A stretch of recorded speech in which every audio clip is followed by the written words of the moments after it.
Assalamualaikum warahmatullahi wabarakatuh. Perkenalkan, nama saya Joni Yulianto. Nah, pada kesempatan kali ini saya akan mencoba sedikit menjelaskan tentang kebijakan pengembangan perpustakaan. Tapi, apa sih itu kebijakan? Kebijakan menurut Kamus Besar Bahasa Indonesia adalah rangkaian konsep dan asas yang menjadi pedoman dan dasar rencana dalam pelaksanaan suatu pekerjaan dan kepemimpinan atau cara kita bertindak. Jadi, kebijakan pengembangan koleksi adalah alat perencanaan dan sarana untuk mengkonsumsikan tujuan dan pengembangan koleksi perpustakaan. Agar kebijakan koleksi dapat dilakukan dengan terarah, kebijakan pengembangan koleksi harus disusun secara tertulis. Hal itu berfungsi sebagai pedoman, sarana komunikasi, dan perencanaan. Terus, mengapa kebijakan pengembangan koleksi sangat diperlukan? Karena koleksi yang baik itu berasal dari pemilihan bahan perpustakaan yang baik. Oleh karena itu, diperlukan kebijakan yang memandu pengembangan koleksi yang secara resmi disahkan oleh pimpinan lembaga tersebut.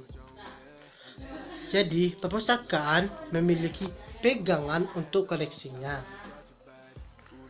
Kebijakan pengembangan koleksi cenderung digunakan untuk mengetahui lebih jelas sasaran dan mendukung organisasi dan kerjasama baik secara internal maupun secara eksternal. Selanjutnya, kita akan membahas tentang asas kebijakan pengembangan koleksi. Yang pertama adalah kerelevanan. Koleksi perpustakaan hendaknya relevan dengan aktivitas yang telah diprogramkan oleh perpustakaan. Tercapainya kinerja perpustakaan yang memuaskan stakeholder perpustakaan aware dan mampu mengantisipasi perkembangan pemustaka atau masyarakat pengguna. Asas yang kedua adalah focus on user atau pengembangan koleksi ditujukan untuk memenuhi kebutuhan pemustaka. Tiap jenis perpustakaan memiliki karakter pemustaka yang berbeda. Jadi mereka memiliki pola kebutuhan informasi yang berbeda juga. Jadi diharapkan perpustakaan mampu membaca kebutuhan berbagai kelompok pemustaka dalam populasi yang dilayaninya. Asas ketiga adalah asas kelengkapan. Koleksi perpustakaan harus lengkap terkait dengan kebutuhan pemustaka. Meski secara hakiki bahwa tidak mungkin bagi sebuah perpustakaan dapat memenuhi semua kebutuhan penggunanya. Selanjutnya, pustakawan mampu mengetahui kebutuhan utama pemustaka. Perpustakaan menjadi andalan pemustaka, dan perlu kita ketahui bahwa perpustakaan akan ditinggalkan pemustaka bila pemustaka tidak bisa memenuhi kebutuhan informasinya di perpustakaan tersebut. Selanjutnya, kemuktahiran. Artinya, koleksi hendaknya mengikuti perkembangan ilmu pengetahuan dan teknologi yang muktahir. Perpustakaan harus mengadakan dan memperbaharui bahan pustaka yang menjadi koleksinya. Selanjutnya adalah asas kerjasama. Koleksi perpustakaan sebaiknya merupakan hasil kerjasama semua pihak yang berkepentingan dalam pengembangan koleksi, yaitu antara pustakawan, pembina perpustakaan atau pimpinan lembaga penaung, tokoh masyarakat, guru, dosen, peneliti, dan sebagainya, sesuai dengan jenis perpustakaannya. Selanjutnya, kita akan membahas tentang fungsi kebijakan pengembangan koleksi. Yang pertama adalah fungsi perencanaan. Artinya adalah kebijakan pengembangan koleksi merupakan perencanaan yang mengatur prioritas dalam mengalokasikan sumber dana, mengenal siapa saja yang akan dilayani perpustakaan, dan mengetahui bidang ilmu yang akan dikembangkan, serta penelitian-penelitian yang akan dilakukan. Kita perlu diketahui lebih dahulu profil koleksi perpustakaan, bidang ilmu apa yang harus mendapat prioritas, mana yang akan ditunda dan mana yang akan ditunda pengadaannya. Untuk itu, perpustakaan harus dapat menentukan skala prioritas pengadaannya. Selanjutnya adalah fungsi komunikasi internal.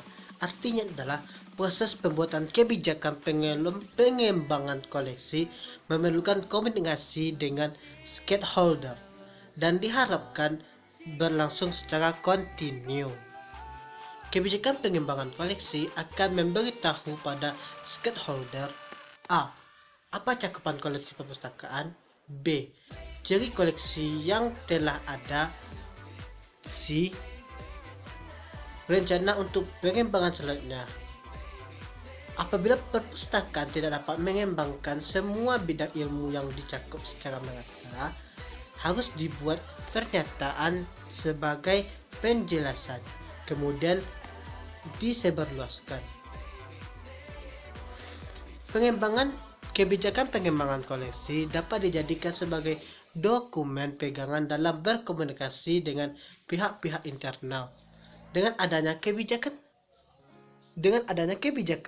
perpustakaan bekerja lebih terarah dengan sasaran jelas dan dapat dimanfaatkan dengan lebih bijaksana. Yang ketiga adalah fungsi komunikasi eksternal. Artinya adalah perpustakaan perlu berkomunikasi dengan perpustakaan lain tentang rencana pengembangan koleksinya, termasuk bidang ilmu yang akan dikembangkan. Oke, selanjutnya kita akan membahas tentang manfaat dan fungsi kebijakan pengembangan koleksi oleh Gorman dan Howes pada tahun 1991. Yang pertama adalah staf perpustakaan mengetahui dan berkomitmen dengan tujuan perpustakaan, membantu pustakawan mengidentifikasi kebutuhan pemustaka baik itu jangka pendek ataupun jangka panjang, dan untuk membantu menyusun skala prioritas alokasi dana. Yang kedua, membantu memastikan bahwa perpustakaan berkomitmen untuk melayani semua stakeholder, baik saat ini maupun di masa yang akan datang. Ketiga, membantu membuat standar dalam melakukan penyeleksian dan penyiangan koleksi. Yang keempat adalah menginformasikan pengguna, staf, dan perpustakaan lainnya mengenai cakupan koleksi yang ada dan memfasilitasi koordinasi dalam melakukan pengembangan koleksi antar institusi. Yang kelima adalah membantu meminimalisir kesalahan dan ketidaksinambungan dalam proses penyeleksi. Yang terakhir adalah isi kebijakan pengembangan koleksi, presentation to Joe Schmidt. Isi kebijakan pengembangan koleksi diawali dengan penjelasan singkat tentang misi perpustakaan dan sasaran yang ingin dicapai. Mendeskripsikan masyarakat yang dilayani. Dilanjutkan dengan ketentuan-ketentuan. 1. Penjelasan mengenai siapa yang bertanggung jawab atas pengelolaan perpustakaan dan siapa yang memberi wewenang untuk seleksi. Dan yang kedua adalah metode pemilihan, pengaturan anggaran, komposisi masyarakat yang dilayani, dan informasi berupa A. Pedoman kriteria seleksi. B. Daftar timbangan buku atau review. Yang ketiga adalah masalah khusus yang didaftarkan dengan detail. Misalnya jenis bahan pustaka yang tidak dikoleksi, berapa X dari judul buku, penjilitan, penggantian buku, atau bahan pustaka yang hilang. Mungkin hanya itulah sedikit yang bisa saya jelaskan tentang kebijakan pengembangan koleksi. Sebelumnya, saya minta maaf jika terjadi kesalahan dalam saya menjelaskannya, karena saya masih dalam proses belajar. Terima kasih telah menonton video dari saya. Saya ucapkan terima kasih banyak dan assalamualaikum warahmatullahi wabarakatuh. Bye.